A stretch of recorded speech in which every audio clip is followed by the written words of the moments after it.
All right. Hi. Hey, how's it going? Good. All right. Can you hear me good now? I can hear you. Can you hear me? Yes. Okay. That's great. Good sign. We don't have lots of lag or anything like that, too. All right.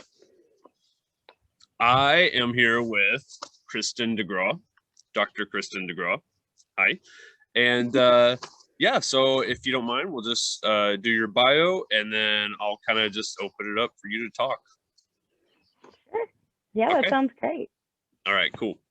All right, so Dr. Kristen de Graauw is a dendroarchaeologist with over a decade of dendrochronology experience. Sorry.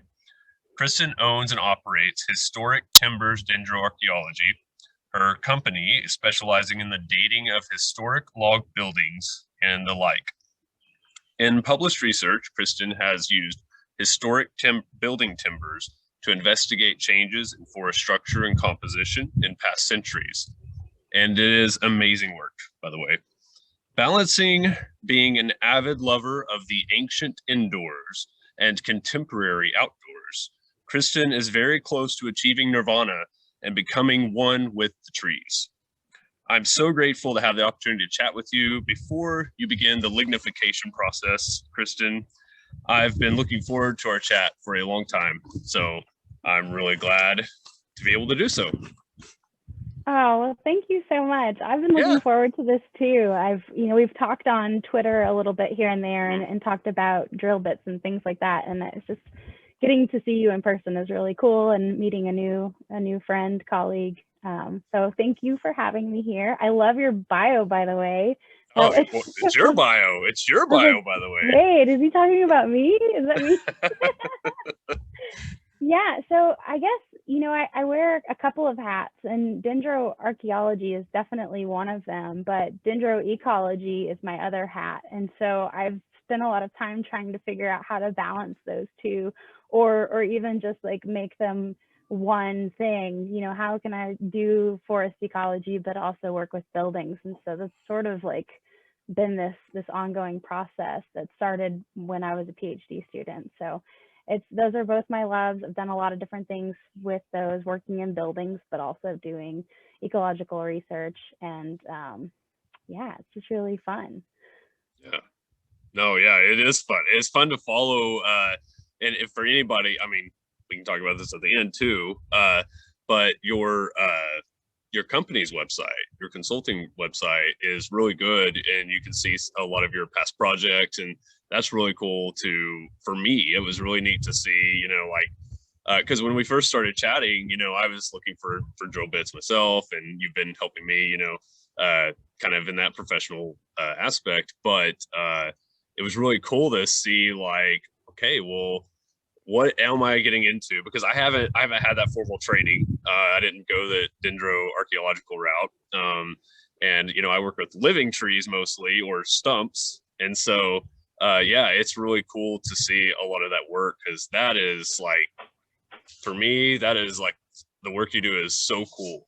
And I'll definitely be using your paper and that kind of guidance for future projects I have in mind. So yeah, it's awesome. Yeah, and I didn't go to dendroarchaeology school or anything like that. I mean, I was Yeah, really trained right. as a dendrochronologist, and I had pointers along the way. I had people who helped me learn. Ron Towner, who's at the University of Arizona, he helped me a lot with developing, how to date buildings. But a lot of it, you just sort of have to like learn along the way.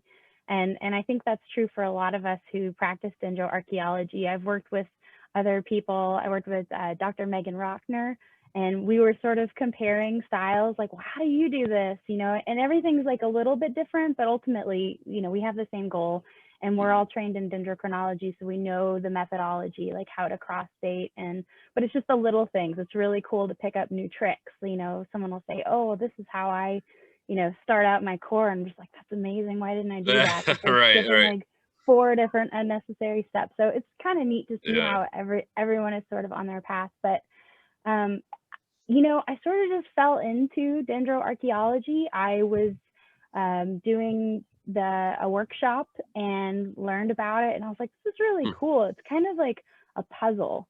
we know we're trained in to work with trees and how to date trees, but then you've got these logs that are sort of floating in time, and the goal is to assign dates to them. So every time I work on a building, to me, it's a puzzle, and it's really exciting to try to just figure it out. Where does this lock into time?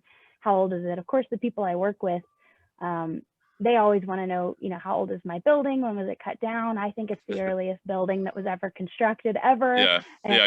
and most of the time it's not, so there's that aspect of it too, is like, you have to find a way to let people down easy and be like, George Washington was not in your building. I hear that one a Yeah. lot. George Washington is here.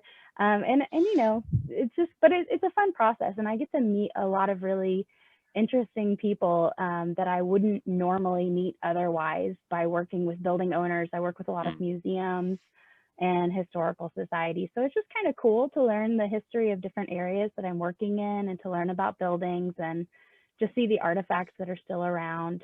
And then, of course, helping them date the buildings. But for me, it's really not about the buildings. I'm like so obsessed with these logs. And I just think about, I don't see it as a building anymore. I used to see it as a building, but now every time I look at a log building, I just see a forest. I see a stand of trees. And I'm that's just like, cool. I want to know everything I can about that stand of trees, because I know that stand of trees doesn't exist on the landscape anymore in a lot of places. So that's sort of where my head and my heart is at when I'm working on these buildings. I really respect the buildings as the trees that they once were. And that sort of drives my research in forest ecology these days. That's cool. Yeah, I mean, wow.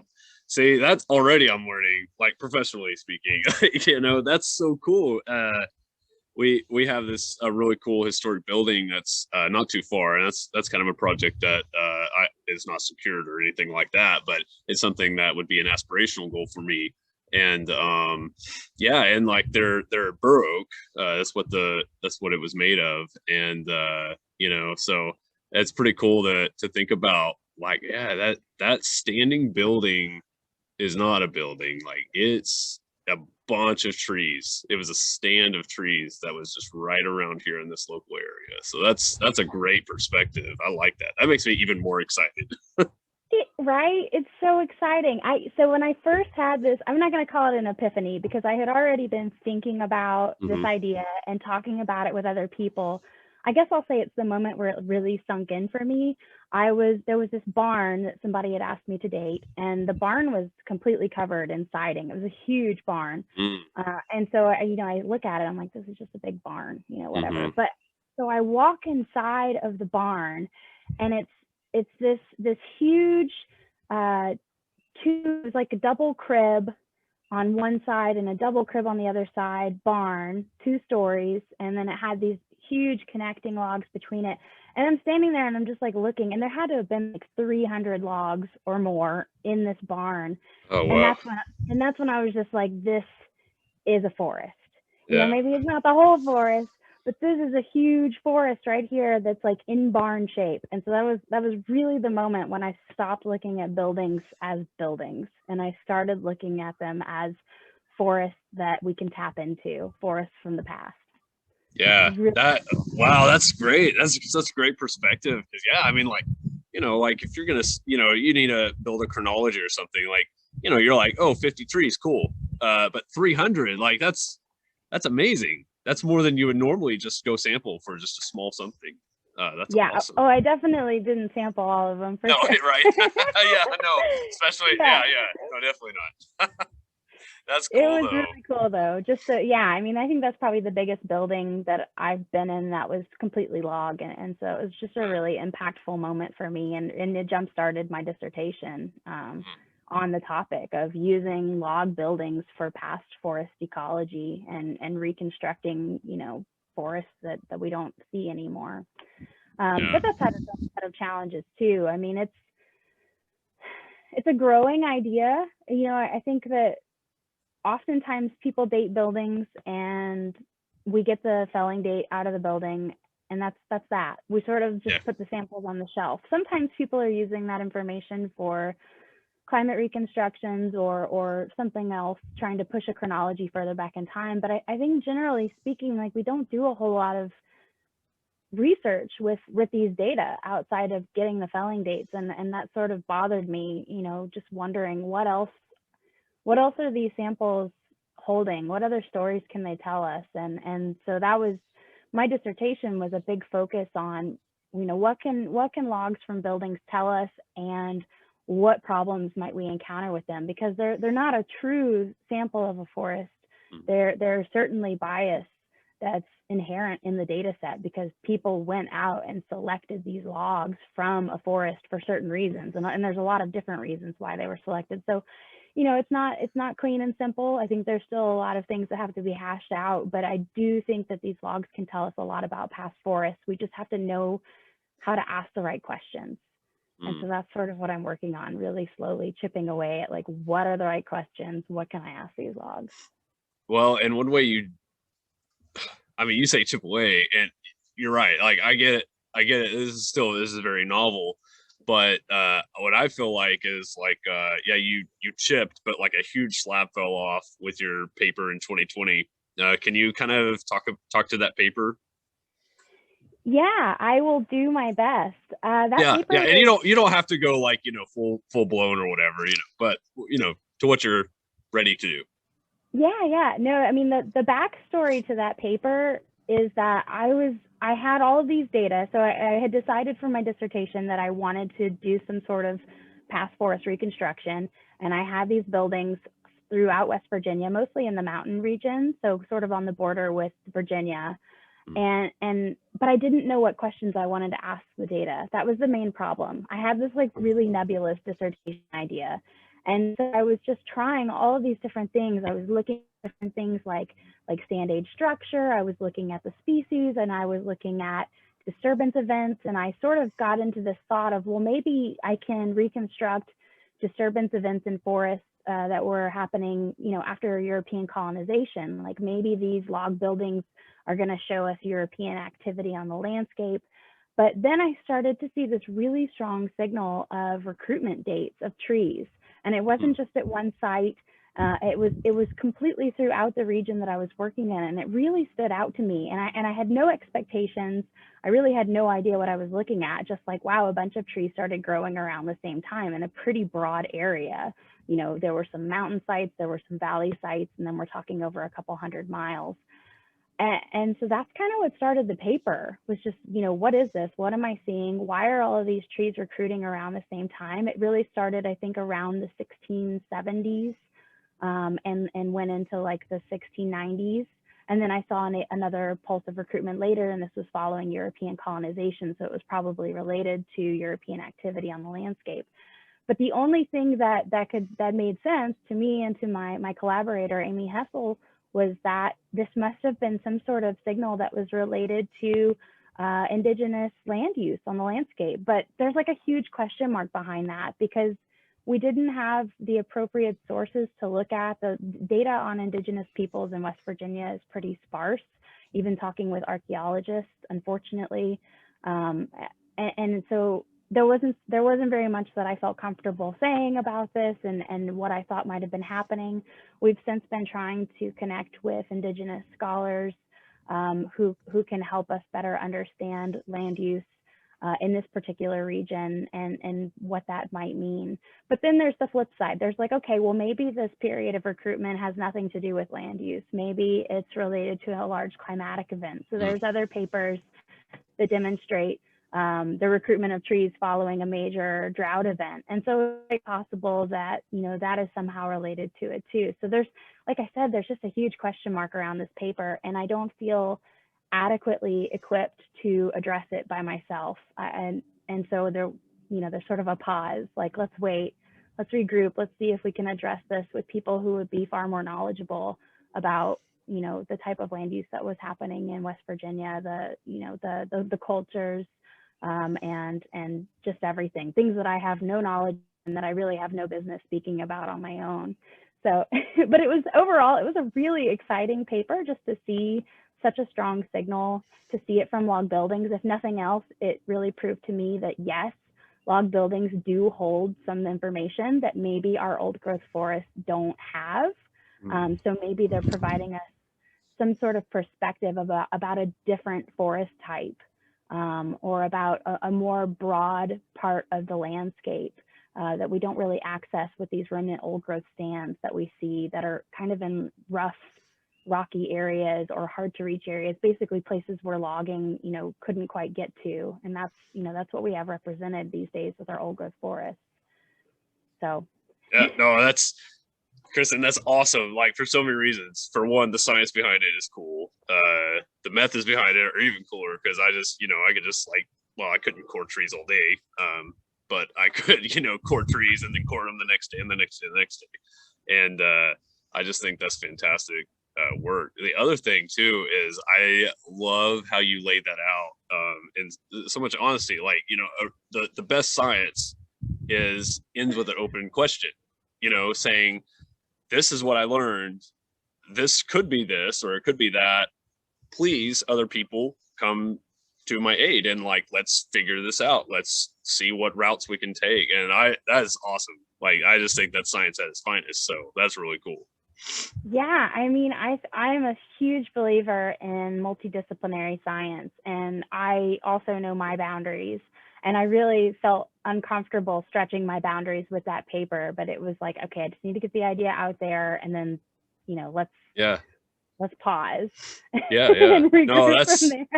That's right. No, that's great. I like that. That's really cool. And that, to me, that just says if you make it closed and you're like, well, this is my point and this is why I think it is, and that's that, then it's over, and people can cite that paper and, a similar study, and they may just yield similar results instead of really analyzing it as it should from different angles. So I think that's impressive. It shows that constraint that a scientist really needs to be able to say, because too often some people kind of tend to extend themselves maybe beyond, their profession. So that's cool. Yeah. Well, thanks. Yeah, absolutely. No, I think it's awesome. And I could probably just go on to that paper for a lot more time. But I do want to ask you some specific questions, if that's okay. Okay. Yeah. So one specific to you is, what projects have you worked on, or project that's been your favorite, or some of your favorites? Oh, that's so hard. Yeah, I know. The favorite questions are so hard, aren't they? Yeah. I've got more of them coming, so just be ready. Oh man, this is going to be tough. So I have worked on so many different projects, just to give you an idea of sort of how spread out I am in tree rings. I'm totally a tree ring scientist, so I'm not that spread out. But when I was a master's student, I was studying insect and host relationships in Western North America. So ponderosa pine and Pandora moth. Super different from what I'm doing today. It was so cool though in its own respect. And then when I started my PhD program, I was working with ancient trees in Mongolia and trying to reconstruct past climate ecology relationships on the Mongolian steppe. And so again, wow. So totally different. Yeah. And even when I started out with tree rings, when I first learned about tree rings, I was working in an urban wetland area in Atlanta. And wow. Yeah. So, to pick a favorite is really difficult, but I will say that my dissertation research with the log buildings and past forest ecology is probably nearest and dearest to my heart, because it truly was a project that wasn't just given to me. It was something that I developed. In fact, when I was working on the Mongolia project, I had already taken my comps. I was writing my proposal. I was getting ready to present my proposal. And I was like, you know what? I don't think this is what I want to do. And so I completely backtracked from that with my committee support and developed this log building ecology project. And so I think because of that, it has to be my favorite, because it was really it was a struggle, getting it off the ground, but I was really persistent with it. And so that's got to be my favorite, just because it was born out of deep love for the topic. So yeah. Yeah, no, that's great. Maybe you want to know what my favorite building was. I don't know. I could tell you. Oh, no. That's great. No, I mean, what is the thing that you love the most? And yeah, I think, you nailed that. And that was really cool. I like that too, that you gave that insight. I think too many people think, well, I started this now I've got to see it through for like 2 or 3 or 4 more years, when, you know, you're proof that, yeah, it's going to be tough if you do have to backtrack, but man, sometimes you got to backtrack rather than just see something through that you really don't care that much about, or you just lost interest or something. Yeah, and I think that's, you know, that's a personal decision for everyone to make, but for me, I knew that I would not be successful if I continued working on a project that I didn't have my heart in. I'm a very like passionate person in that way, and so yeah, like it really was pretty awful having to retake my comps, and like so I did my comps twice on 2 different topics. In case anyone wanted to know. Yeah, and just like totally pivoting, and it ultimately, you know, it cost me a few years in the PhD program, but on the day that I defended my PhD, one of my committee members, I just remember he was hugging me and he was like, "Wasn't it worth it?" And I was like, "Yeah, it was totally worth it." Like it was cool. I know in my heart of hearts, like that's what I was supposed to do. So yeah, but I mean, everyone's different. Everyone's got their own journey, and I don't know that I would recommend doing something like that to everyone. But for me, that's what had to happen. No, that's cool. Well, you knew yourself, and that was really good. That's cool. Okay, so no, I was just thinking in general topic. So you know, you nailed that, and but since you brought it up, what has been like your favorite building that you worked on? So I have a lot of favorite buildings too. I'm going to answer this the same way I answered the last one. That's my way of like diverting. I actually at one point the guy that I did a lot of field work with, his name is Sean Cockrell. He was so important to my field research because he helped me sample I sampled 40 plus different buildings in the span of 2 years for my dissertation. I mean, I was just coring like I was on a mission, and I had to because I needed the data and I needed to make up time. But anyway, so he was my field team member, and we actually started a rating system. And I don't know if I can share it all with you because it might hurt some people's feelings, but I'll give you I'll give you a feel for it. Whatever you're comfortable with. Yeah, we had awards for different buildings and their owners, and one of you know, some of the awards were like building with the most antiques in it. And so I'll share this one because that one's okay. So fun. We worked on the Seidenstricker house. This is the birthplace of Pearl Buck's father. So Pearl Buck, the writer, Good Earth, and several others. Sorry, I didn't get all of them in my mind. But anyway, so it was her father's birthplace. The house is located at the Pearl Buck Museum in West Virginia. And the house is just full of priceless artifacts.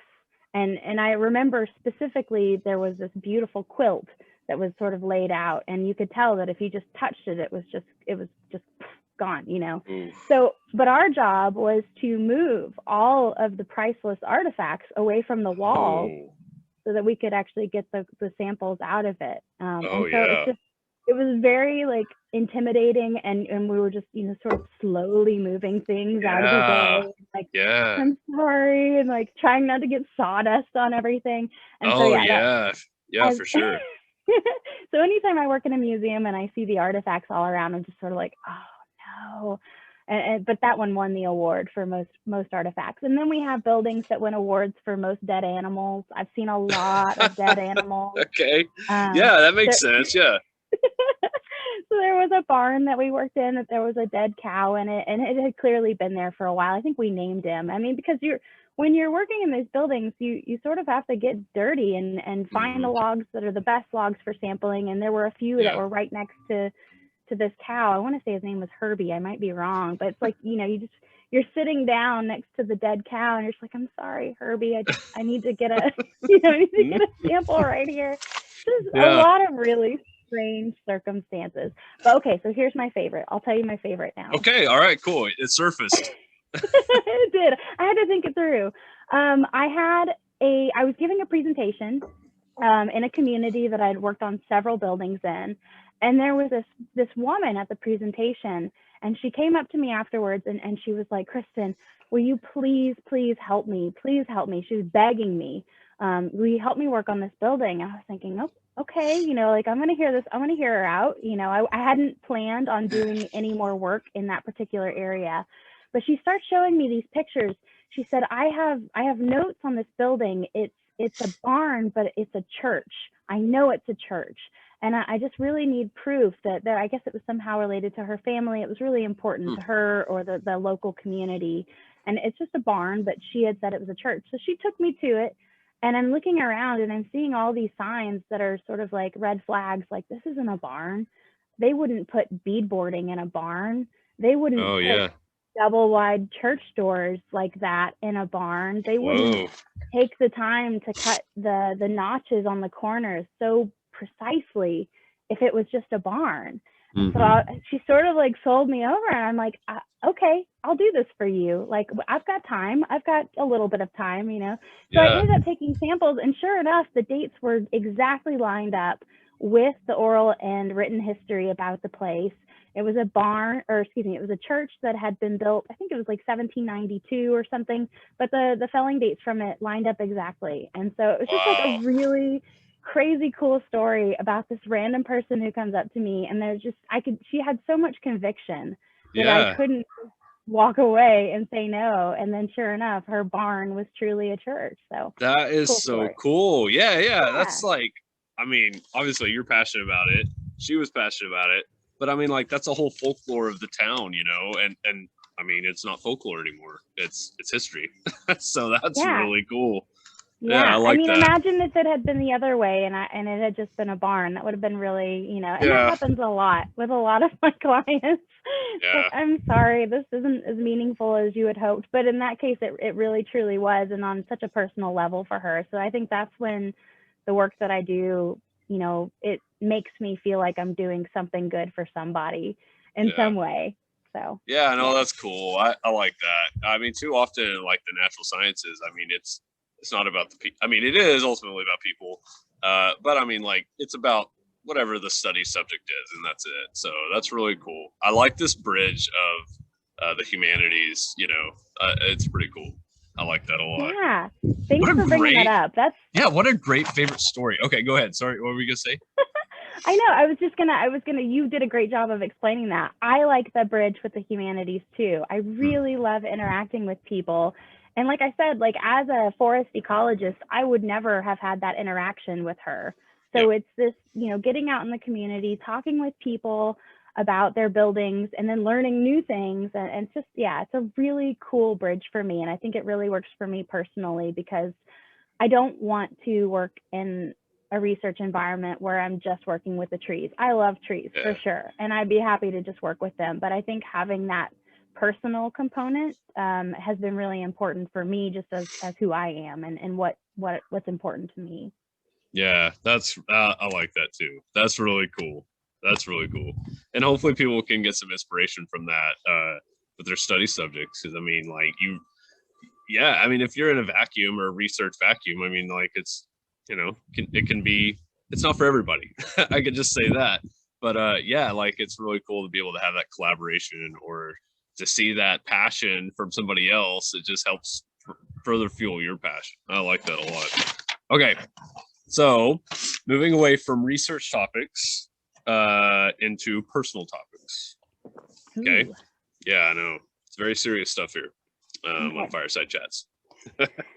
Okay, so this is the hardest question for me to answer, and I don't know how you'll fare, but I'm going to ask you, what is your favorite tree? Gotcha. I'm out of here. I'm done. I know. Oh, that is the hardest question. These have all been hard questions, but this one is probably the hardest. I'm gonna be like really dark here and say that my favorite tree is a dead tree. Isn't that awful? Isn't that terrible? No. I mean, hey, my best friend kills trees for a living, so like, it's cool. It's cool. Yeah, that's a little different. Okay, well, it's for research, you know, what kills trees, all that stuff. But you know, I like to give them a hard time. Yeah, right. No, I like giving no context. It's more fun for me. Yeah, I love the logs and the buildings, and they're dead trees, you know. Yeah. But if we're gonna be serious, I think it changes a lot. Right now, I'm kind of obsessed with American chestnut, because it's the chronology that like won't let me develop it, you know, and it's a goal. I've been really wanting to develop a historic American chestnut chronology. It's very elusive for obvious reasons, but so I'm sort of obsessed about that right now. But I would say my go-to favorite tree has got to be oak. And I know that's like super vanilla and boring, but oaks are oaks are awesome. Yeah, no. Go ahead. I know. Well, some people would be like, "Blah, oh, oaks," right, you know. right. Yeah, but I love oaks. I think they're reliable.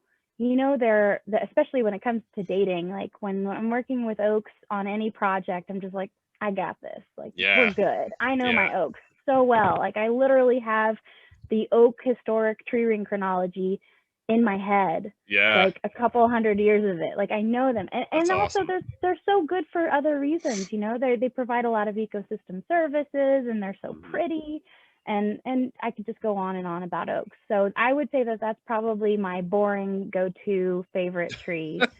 But then it always changes. Like every time I learn about a new tree, I sort of fall in love with it.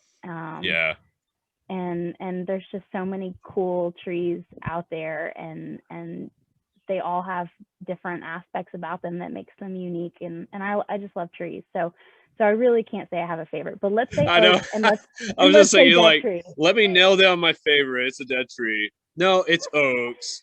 Well, you know, it's really any tree, period, that has tree rings that I can measure. Basically. What is your, I have separate tree, you know, the way I get around this question, like you just did, is to like isolate them. Like, well, this is my favorite in this context, and my favorite in this context. So what is and this is also equally as tough, but like, what are some of your favorite tree rings that you've measured? Because I've seen some pretty tulip poplar rings. I think actually Megan, you mentioned, I think, you know, she was the one that posted. Yeah, I'm pretty sure, and they were beautiful. And I just haven't got to see that. I've recently acquired some, but they don't grow in my neck of the woods. So yeah, favorite tree rings. My favorite tree ring, this doesn't answer your question. My favorite tree ring to measure is the year 1774. If we're going to talk about specific rings. My favorite species of tree rings, or my favorite tree rings per species, would probably be, you know, I really like black locust. And it's not one that I can work with necessarily, but they're so pretty under the microscope when you've got them all nice and sanded. They've got that sparkle to them, you know, and they're just really gorgeous. So I like looking at those, even though I can't work with them. If anyone knows how to work with black locust, give me a call. I've got a lot of them just right over here. Maybe I can look at them. Yeah, I can't get them to cross state. That's not to say that they can't. Again, I'm so used to working with oak that when I see anything else, I'm kind of like, ugh. Everything looks like it just falls apart. And then, like, because when you compare it to oaks, you're just like, oh, why bother? Too much trouble. Yeah. But I do like working with tulip poplar. I know what to expect. I know that they're going to be sneaky. I know that there's going to be micro rings, you know, maybe even missing rings, and so they're fun to work with. Yeah. All right. That's cool. Oh, well, how do you compare your work with pines? Because you did ponderosa pine mostly. So how do you view like the conifer versus you know, deciduous trees? Oh, I'm gonna make enemies with this one. Yeah, I know. Shut up. No. I think it's fair enough. I think everybody knows, like, the conifer people are jealous of the people that work with just oaks, but they also can jab a lot of jokes at us too, you know, because it's like, oh, you know, well, that's easy, you know, so it's fair enough. Go ahead. Yeah, I'm not really a pine fan. Ooh. Oh yeah, that was, ooh, you're gonna get some blowback for that. Yeah, I know. Okay, that's brave. So let's just broader picture. Pines are trees. I love trees, so I still like them. But like, if I had to narrow down to the trees that I want to work with, and I think I've gotten biased about this working with buildings so much. Pine samples from buildings are the worst. They just deteriorate. Yes. And so I think that that's really skewed my perception of pine, because I know that when I was working with ponderosa pine, I loved ponderosa pine. It's such a beautiful tree. The rings are really pretty, and I enjoyed working with it. But once I started transitioning to working with buildings, and I saw how challenging it is to get a good pine sample and to cross date pines from the same building, I think that my love for pines sort of like, I got a little jaded about it. So I don't think that my answer is totally fair to everyone that loves pines. I think that if you like took me out of this context, I would still love pines. Like, okay, so I got to see the bristlecone pines, and they're amazing. Oh, that's So cool. The ones in California, not the Colorado. The White Mountains. Yeah. I do still have a love of pine. It's just here lately I've been working with these building pines, and they're just, and every time I see them, it's just like wah wah, you know, like yeah. Well, you know, like, you know, if you like every time you looked at a pine, you like hit your finger with a hammer, like you'd stop liking pines. You know, it's like human behavior. So I get it. Yeah. Yeah. I hope I don't work. redeem myself a little. Yeah, I know. Good workaround. No, I mean, that makes total sense to me, and I think that makes total sense to anybody that works with tree rings for sure. You know, I love to see pines and firs and, you know, spruces. It's great, but you know, I don't work with them. But so for me, it's really nice because I can just be like, "Ooh, is this a beautiful tree ring?" You know, and yeah. So that's about as far as it goes for me. It would be a hassle to me. So. And the person working with them would be like, "Oh, you have no idea. Like, just wait until you have to do." Yeah. So I think we all sort of have like our thing with that. Yeah. Yeah. Oh, I forgot what I was gonna say. It's okay. That's okay. It wasn't important. Yeah. No, but it's certain. I mean, you know, any dendro person, and for anybody who's not, you know, into counting tree rings and measuring them, the nice thing about oaks is, yes, you have to measure them, of course. But I mean, like, you know, an oak under a microscope, ring count, like, you're pretty close right there, you know. So that's what's nice, especially like you said, you have those chronologies memorized. Yeah, that's really helpful. Yeah, they're so reliable. Yeah. They are. All right, well, let's quit making enemies. Okay. What is your favorite fireside food and beverage? Ooh, favorite fireside food and beverage. PG version would be hot cider, and then maybe like our version would be hot like vodka around the fire, just like warm up. Yeah. Food, that'll definitely warm you up. Yep. Yeah, I don't really eat around fires, so that one's kind of weird, but it makes me think of like burgers, I guess, like grilling. So maybe that's okay. I don't know, but the idea of having cider around a fire is really nice, like that hot apple spicy stuff. Yeah, okay. Yeah, you know, one of my favorites are cold ciders. Oh. Like hard ciders. Yeah, they're really good. Interesting. I don't know that I've spent much time drinking cold cider. Like, I think I'm kind of a hot cider person. I didn't realize that until just now. I wonder, and I'm sure this is a very ignorant question, but can you just take like a cold cider and heat it up?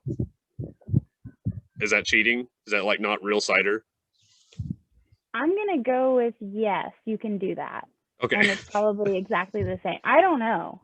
This is kind of like the tree rings. Like, you were gonna make like the brewers mad by suggesting you could just do that, you know. But someone's gonna write into you and be like, "No, this is wrong." It's okay. This isn't famous yet, so it doesn't even matter yet. I can say what I want. But one day. One day I'll have to be very careful. That's right. Okay. Until then. Okay. So let's see. Oh, if you could go back in time to your younger self, what advice do you think you would give? Oh, no. The young Kristen. So, oh gosh. There's a lot of advice I would give young Kristen. Yeah. So context. When I was little, I was really obsessed with horses, dinosaurs, and like Greek mythology. Like, those were the things that really interested me at a really young age, and I have no idea why specifically it was those things, but I think that looking back, they were sort of like shaping me into wanting to be a scientist, even though I had no idea like what kind of science I wanted to do. But I sort of fell off of that idea. There was like a lot of like middle school pressure about being smart. Like it was not cool to be smart. And so I was very like, you know, I wanted to fit in. And so I like tamped down how smart I was intentionally so that people would like me. And I would totally go back and be like, don't do that. Don't care about what those kids say. You know what I mean? Like that was, I think that was such a detrimental thing to pretend like I wasn't smart and to not let myself excel further in school just because of, you know, peer pressure, kids. Ugh. Yeah, that's good. No, that's good. I think a lot of people, well, like my kids, I have kids in middle school and I have to tell them that. So, you know, I think that's great. Yeah. It's an ongoing thing, huh? The whole yeah. I think definitely that's something doesn't really change. It hasn't changed at least too much in the generations. I feel like there's always probably been. I mean, I can't speak to that. I'm not like a human. I'm not a sociologist, but in my view, I would say, yeah, like everybody wants to be cool, right? We've always wanted to be cool. Yeah, you know, but now that you know, with perspective, I'm like, scientists are so cool. Like, why didn't I embrace that when I was like 10? Hey, if I knew that there was going to be a thing called science Twitter down the road and everybody was cool that's on science Twitter, then like, you know, I would have never like veered. So yeah, exactly. It's Twitter's fault for not being developed earlier. I know. Where were the developers back then? Okay, well, because we're kind of running long on time, I probably won't cover all these, and that's just because I was really engaged with the subject. You know, it's always a danger having a dendrochronologist on. So yeah. Because we talk too much about tree rings. Is it a problem? Well, no, the issue is not the we, it's the me. Like, you know, usually like, you know, I don't engage as much. But yeah, I definitely have talked my fair share. So let me ask you a couple more, okay? So if your life was turned into a movie, who would you want to play it? Oh no. These personal questions are so hard. Are they hard? I can skip that one if you want. You want to skip that one? Can I say an oak? Can we just say like an oak? Yeah, for sure. So it's kind of like those kids like in the school play when they're like the tree, right? Yeah. Yeah. You just be a tree. I don't watch a whole lot of movies. And my answers would seem so strange if I told you like the first actors and actresses that came to mind. And so I feel like I want to go down that rabbit hole. Like just for example, like the first person I thought of was, oh gosh, what's his name? I'm so bad at this. He was in the movie There Will Be Blood. And it's not the main character, it's the kid. He was also in the Beach Boy movie. He played the what's his name? I have to look it up. I gotta look it up. I'm sorry. Okay. I'm so bad at this. This is how obsessed I am with like trees and tree stuff that I don't even like make time for movies. And I want to say his name starts with a D, but I'm not sure. And like really, truly, he would not play a very good version of me. So I feel like this is just like, let's just cut this. Like. Okay. I mean, in fairness, you already said it would be an oak, so you know we're gonna go with tree. Tree would play Kristen de Graauw. Yeah. Okay, and genre would probably be a documentary. I'm guessing that has a tree. Yeah, I think so. That's so lame. Oh, that's awesome. No, that's a first. That's a first. So yeah, so bad. I like it. I need to develop my personality. I just be a tree. Let's just be a tree. All right. That's awesome. Okay. I'm gonna think on it and I'll email you with like a better answer. All right. And you can just like insert it. Yeah. I'll just edit that in. Yeah. Yeah, like puppets. And you can just pretend that scene out with puppets and it'll be way better. Okay, the tree exits and here comes you know, whoever it is. Starts with a D. Okay. Yeah. what is a book that you're reading currently, or your favorite book, or just give me a book? This one is so much better. Thank you for following that with Okay. the book one. I'm I going for love redemption. books. I'm Okay. a book person for sure. So I'm reading several books right now. I'm not even going to try to talk about my favorite book. I feel like that will be a rabbit hole for us. Okay. But I can tell you what I'm reading right now. Like that is All right, cool. factual and Yeah. non-tangential. All right. So I'm reading. I just actually finished last night. I love historical fictions. That's sort of like my genre for like light, happy reading. So I just finished a book called Apothecary.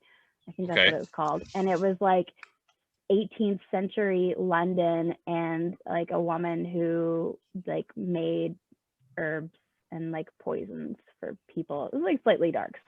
Yeah, that's cool. But it was like sort of like medicine at that time, but it was underground. Like you had to know where to go to find it. Oh, so that was kind of cool. That was like light reading with the historical aspect. I'm also right now reading Braiding Sweetgrass by Robin Kimmerer. Have you heard of that one? Yeah, I have. And like I've seen it kind of making the rounds on Twitter as well. And yeah, so it's definitely on a list now of mine. So yeah.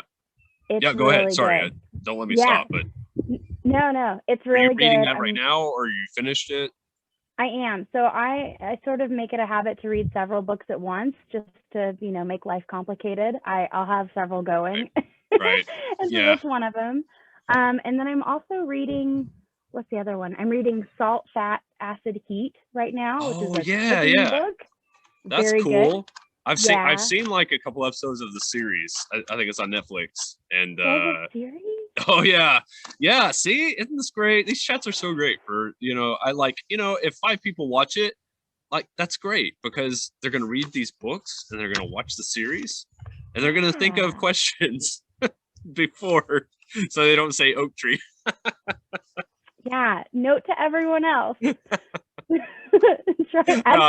love it, Kristen. I think oak tree would be like, I think for me, I would be like a dogwood. I would be like something like understory, stunted, there's a clearing, and then it starts to grow and like flowers out, Interesting. Yeah, it's sort of like that might be a good question to add. Instead of what is your favorite tree, what tree would you be if you were? Yeah.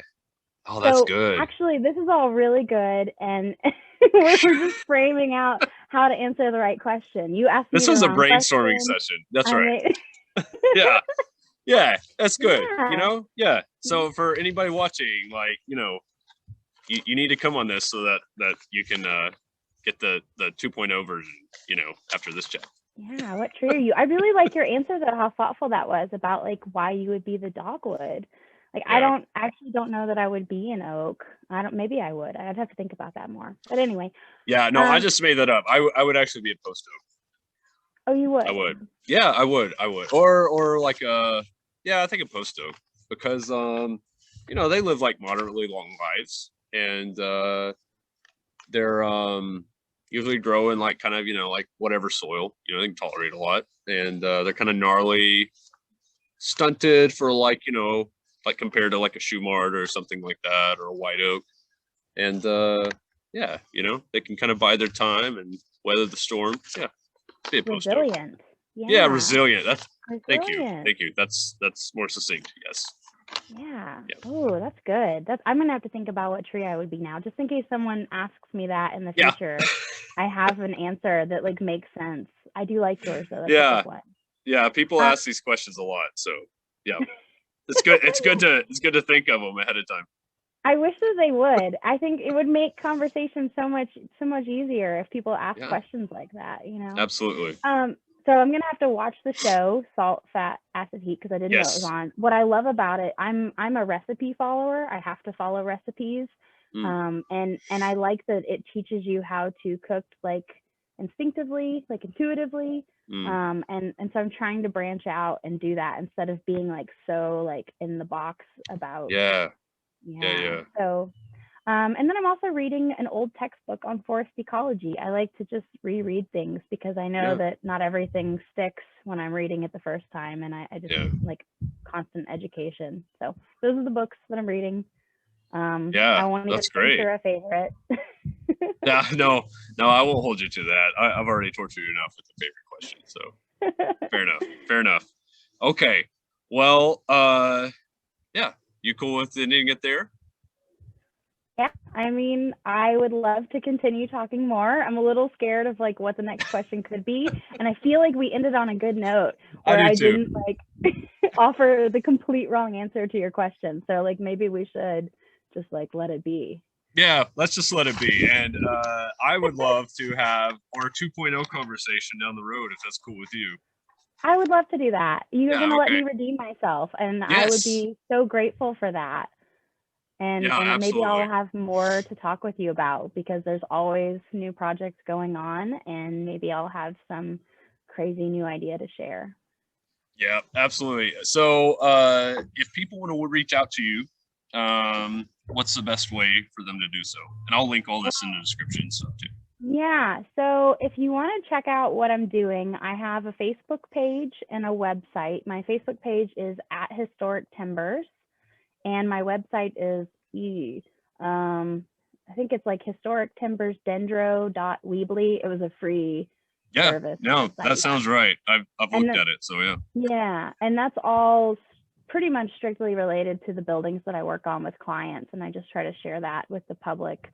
If you want to talk to me about research, you can definitely email me. So people can reach me at kristen.degraauw@gmail.com. And I'm always happy to talk with people about research, or like if you're trying to find drill bits right now, I might be the person to talk to or whatever. Yeah. I'm happy to bounce around dendro ideas with folks or be helpful if at all possible.